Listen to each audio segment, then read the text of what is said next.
It's a dream come true for us. And I never expected that I will interview somebody like her. I won't say her name. I would like her to introduce herself. Not the fact that I don't know about her, but to keep as a surprise to the listeners. So let me introduce you. I'm Rami Desai. I am from Delhi and I'm in Imphal. Thank you so much for giving us time in spite of your busy schedule. There are so many things to ask, but since I have got limited time, I have to go forward with the interview. You have a vast experience, field experience, over 20 years. You are an author, you're an anthropologist.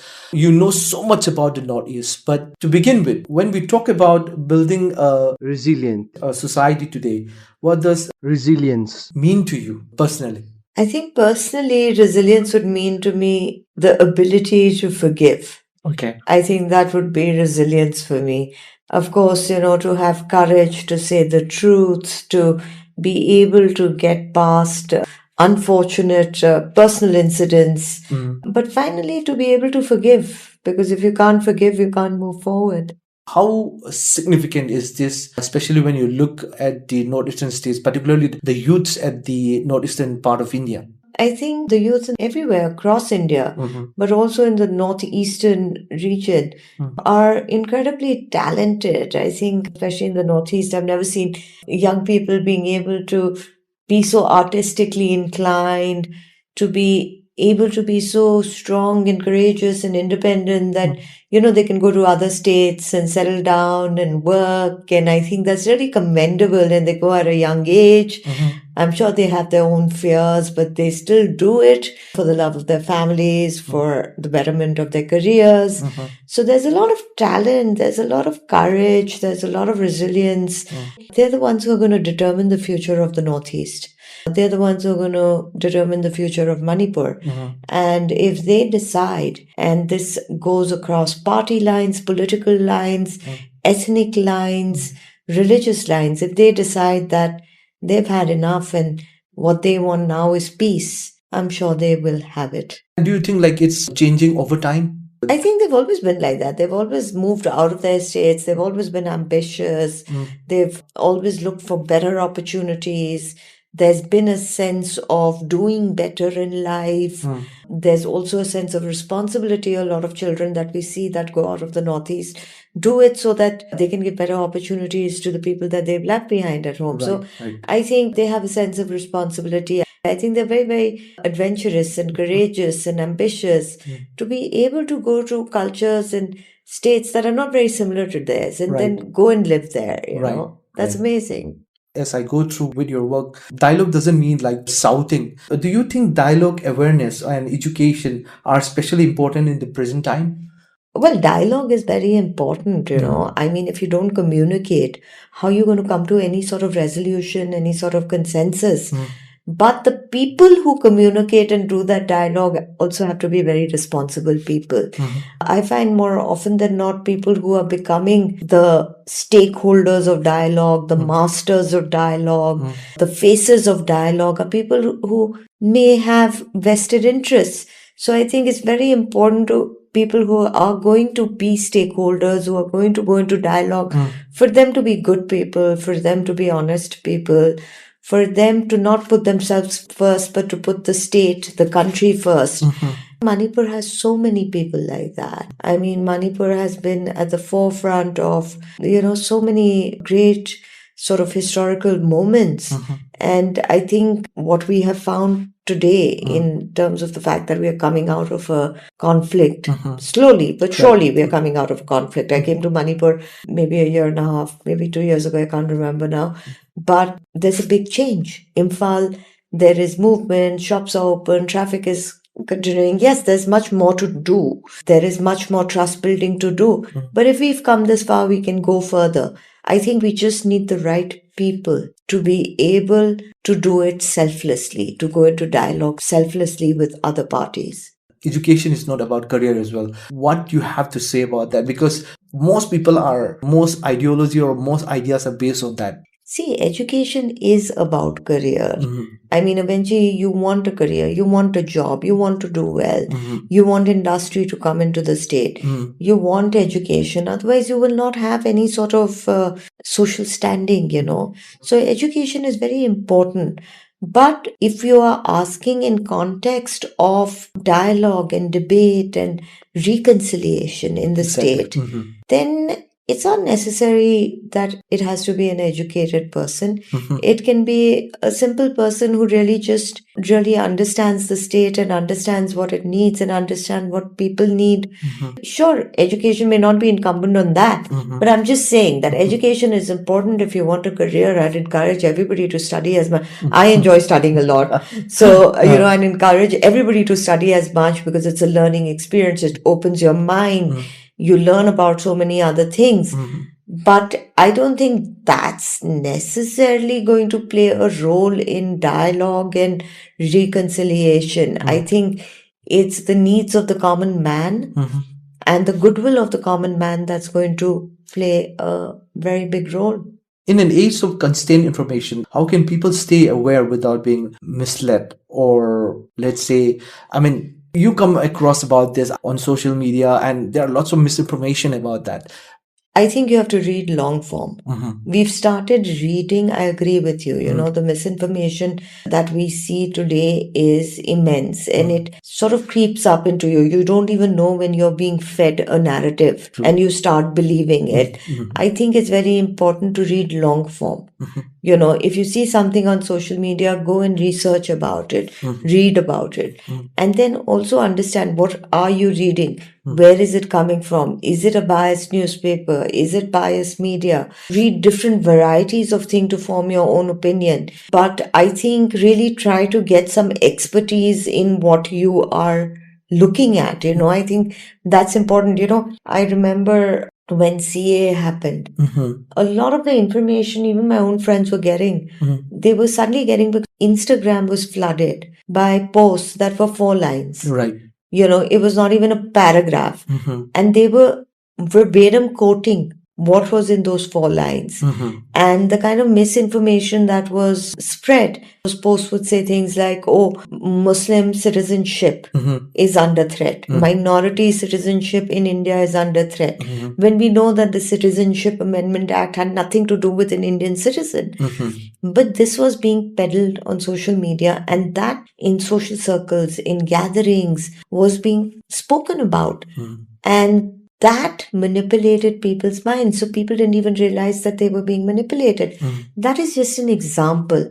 But we've seen this happen over and over again. Every conflict, every time that somebody wants to create some sort of a, travesty, things are highlighted on social media. So I think our knowledge shouldn't come from social media. It should come from continuous reading, long form reading, reading the news every day, reading legitimate news every day.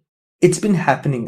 We can't stop it. The young Gen Z are on Instagram, on social media. So what could be the possible way to stop this? Or is there anything which can prevent this from happening all over again and again, which you said? See, I don't think you can prevent it. I don't think it can stop because social media is free. You can't curb anybody's freedom of speech to post whatever they want to post. Right. But I think the Gen Z they're already very smart, they're worldly wise, at least they are a lot more than I was when I was a child, I didn't know all of this, but they know what's going on around the world. They just need to realize that you can be manipulated on social media. Therefore, everything that you hear or say, discuss it, debate it, and debate it without anger or competition. Just debate it because you want to know the truth or you want to form an opinion and cross-verify it. Don't believe everything on face value. On that view, the main media, what role they can play to stop them from such kind of manipulation? Look, the main media have its own responsibility that they themselves are verifying news, they're not being biased. But I also feel the forms of media are changing really quickly. There was a time that people were watching news 24/7. True. There was a time then when news used to only come at 9 o'clock in the evening. Right. Then it became 24 hours. Now people are tired of watching news on TV. Now they're watching it on YouTube. Correct. Then came the podcast. Now you see the podcasters waning. That's not as popular as it was last year. So the form of news consumption and news out there is also changing very quickly. So I think there isn't anything that anybody can do about it.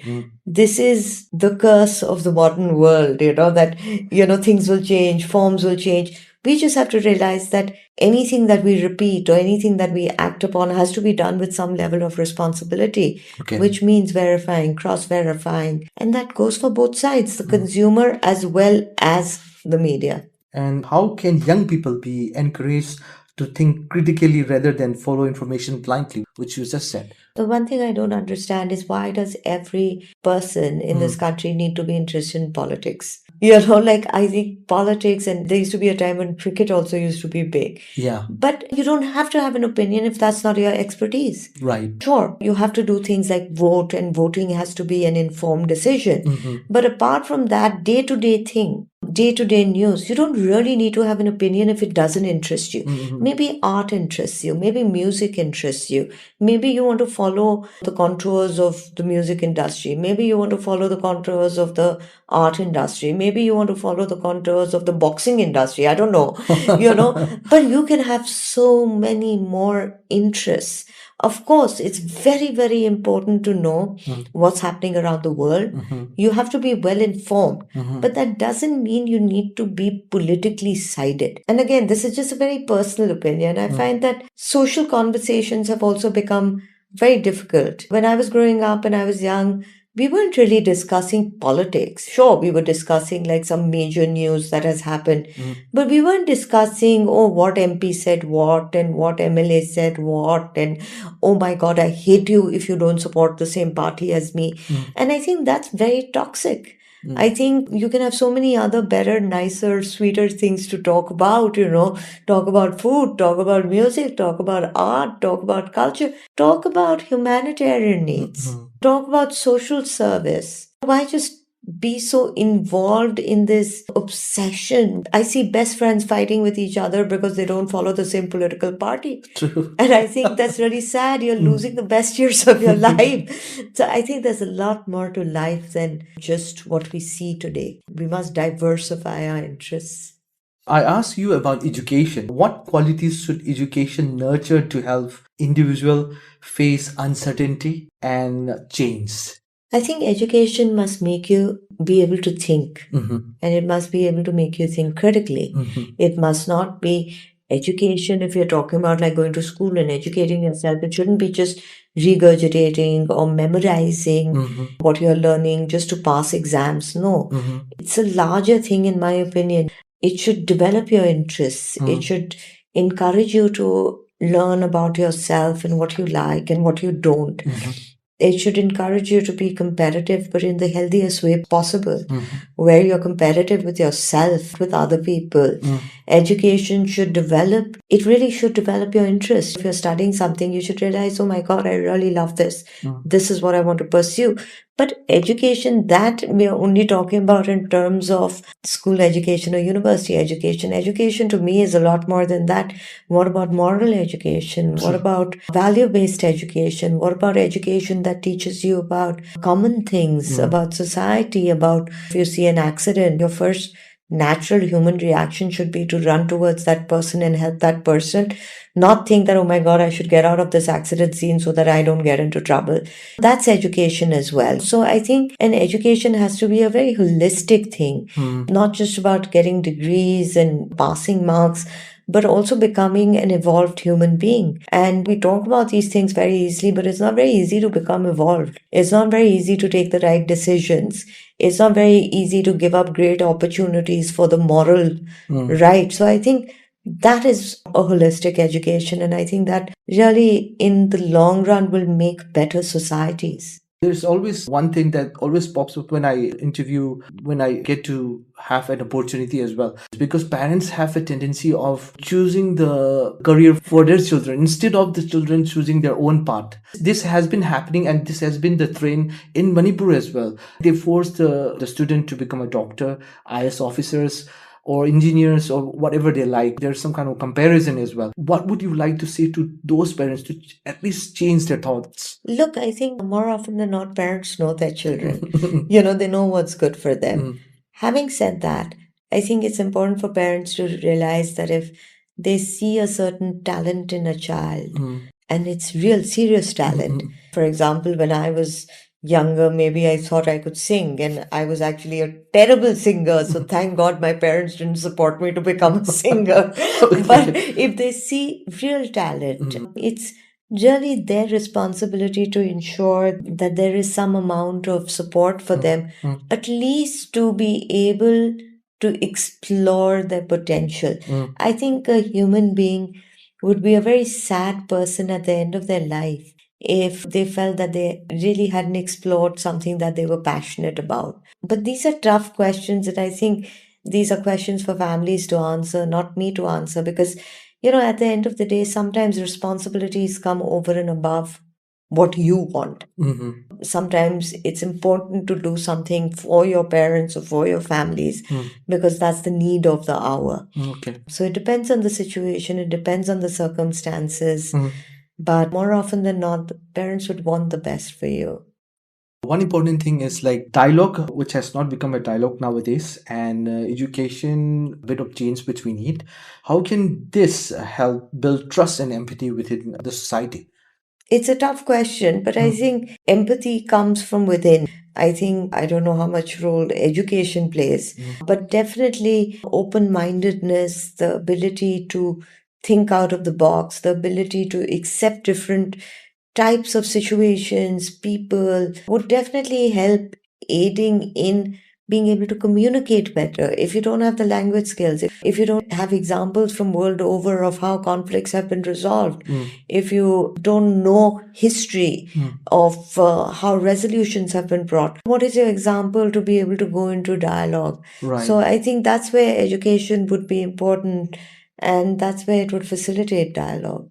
And one important thing is dialogue, which has not become a dialogue nowadays, and education, a bit of change which we need. How can this help build trust and empathy within the society?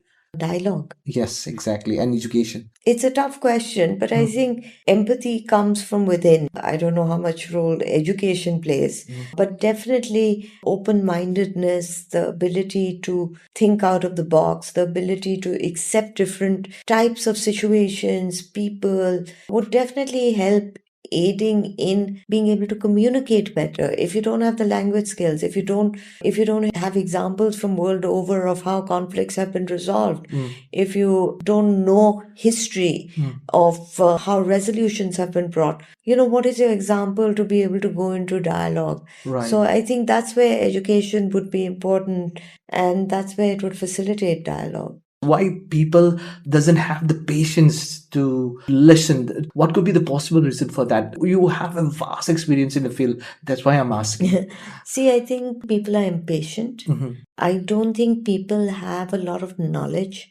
A lot of times when you see two people arguing, let's say if it's political difference or they're arguing over whatever it may be, usually it comes more from emotions than from facts. Okay. So I think, again, it's the lack of rigor, lack of knowledge that makes you react like that. Two people who are really knowledgeable and who disagree on a topic will enjoy the discussion. They will not be arguing. It will be like a slight happy sparring match.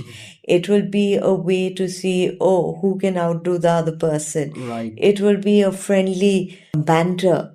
But that is if you have the information, if you have the knowledge, that's when you can compete at a friendly level.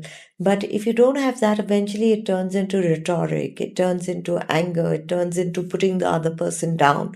And therefore, a lot of times when you see differences, you see tempers flaring and people getting angry and people belittling the other person. And I think that that is, there lays integral difference, that it's a knowledge discussion or just a debate for the sake of having a debate. Just for TRP. Yeah, just for TRP.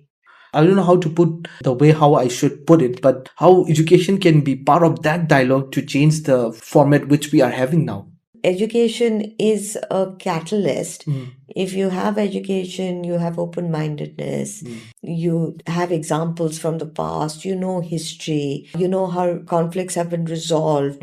You have read people, ideas, ideologies, you've read great people, you've learned from their own thesis, you've learned from their own ideas, and it evolves you as a person, it evolves your mind. So even when you dialogue and debate, it's far more sophisticated than it was if you didn't know the ideas of the great thinkers. Okay, exactly. What gives you hope when you observe today's social changes? Is there a bit of hope? There's always hope. If there wasn't hope, society wouldn't exist. Okay. So I always have hope. I have hope in the fact that people are, I think, intrinsically good.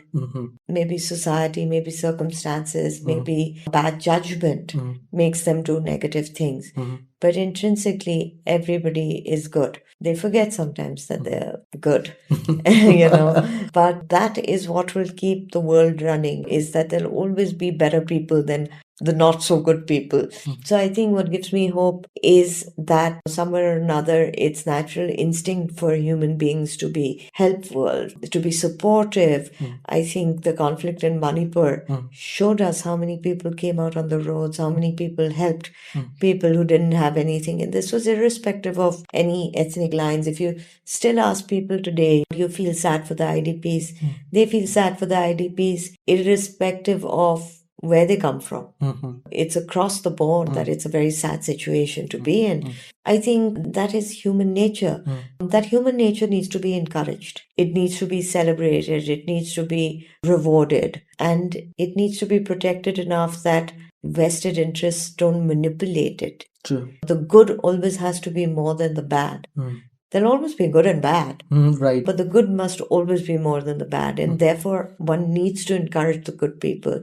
All the people who've done this wonderful work, humanitarian aid, throughout the conflict as well, are people that everybody should know the name of, should be respected in society so that it encourages more people to be like them. I think this is the time that we need heroes. Okay, and where do you see the northeastern part of India in the near future? If there is at hope.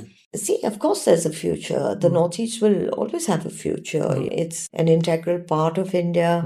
It is an integral part of our common consciousness. I don't think anybody from the rest of the country, as much as everybody bickers with each other inside India, because we love bickering with each other. We like to find faults, this, that, but there's also this undying love. If you say that anybody from the rest of the country doesn't love the Northeast, no, it is not true. I think the Northeast is on the map. It's so fashionable and everybody wants to come here. Everybody wants to attend Hornbill Festival. We have Punjabis and South Indians talking about Singhu, and in India we have so many cuisines. In Delhi you see the amount of Northeastern restaurants, and who goes there? You don't see the Northeasterners there. You see everybody but the Northeasterners. You come to the Northeast, naan, butter chicken is as common as anything else. So within all our diversity and differences, there's this underlying civilizational connection, this brotherhood that can never be broken. As much as people want to cry about it, it can't be. So I think there is great hope. I think there are problems as well. And we must not shy away from pointing those problems out. If there is discrimination in the rest of the country against Northeasterners, and it's not all of the country, there'll always be some illiterate. When you talk about education, this is the problem. That you don't even know the geography of your country. But that's when these problems come up, and it's only segments of society that can be discriminatory. And sometimes it's also, let me tell you, a lot of times it can also be frivolous humor, that they're just being stupid and they think that they're being funny, but it's not funny. But the same way, on this side also, sometimes there's misconceptions about the rest of the country. I'm Gujarati. I've had a lot of people tell you, oh, your food is all meetha. It is completely untrue. No, I'm from the Surat side. It's not Meeta at all. Or there'll be words for me as well, as an outsider. People will say, oh, what do you know about the Northeast? You're not from here. I think it goes both ways.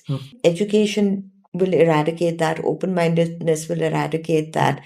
But coming to your question about, do you see hope? Yes, I see hope. If we don't have hope, then we should just put our hands up and say, forget it. But yes, there are problems. I spoke about that today in the seminar as well. I think security is going to be a problem. But I'm also very sure that we are smart enough people, we are sharp enough people to be able to counter this. The fact that India is the oldest civilizational mothership in the world and has retained its culture the way it has across, even though we have diversity in culture, means that we've been able to retain our essence irrespective of what has happened. So I think we are smart enough to counter it, but we must be prepared. We must know the kind of problems that may come. Today I spoke about narcotics. When you talk about education, educating our youth about the use of drugs is going to be very, very important because we have the largest youth population in the world. What better place for traffickers to be able to traffic this material? But with good education, awareness programs, I think that sort of dissemination is going to be very, very important for us. So while there's hope, we must be very, very vigilant about dangers that lurk around. What ponders me, I was wondering and I was thinking why you have to choose a particular area like the northeastern part of India as your main subject of expertise. What interests you to lay eyes on the northeastern part of India? Why? I mean, you could have chosen any other state. I could have. But look, sometimes you're born with it. This is the true story that even when I was like 13, 14, 15, and that's very young, and I didn't come from the days of social media, But I used to always wonder at that point, why is it that we never take our holidays in the Northeast? Why is it that when we think about the Northeast, it feels so far away psychologically? Because in those days, communication or transportation wasn't that good. It used to bother me even at that age. And children are innocent, right? So I believe that if it bothered me, it must be very pure that it bothered me. Right. That when we spoke about tribal communities, they were always reflected in movies as just some wild people, you only saw them dancing, wearing skulls, wearing feathers. I mean, it wasn't beyond that. And I found that very disrespectful because I think any community, however they, being a tribal, being a non-tribal, is a way of life, right?